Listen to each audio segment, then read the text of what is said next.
আমি বেলঘরিয়া আইএএম কলেজের সেকেন্ড ইয়ারে ইলেকট্রিশিয়ানের ছাত্র। একটা মোটর জেনারেটর সেট নিয়ে আমি বলবো। এটা একটা আছে কন্ট্রোল প্যানেল এবং থ্রি ফেজ আমাদের এখান থেকে সাপ্লাই নেওয়া হচ্ছে।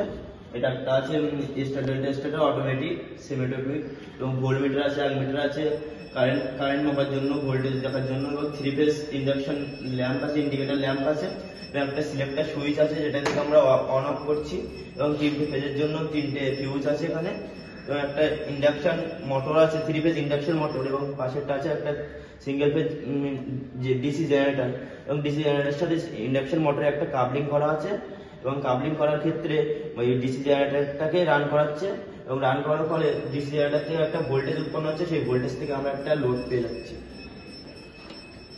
এটা সিলেক্টর সুইচ থেকে আমরা অন করলাম, অন করার ক্ষেত্রে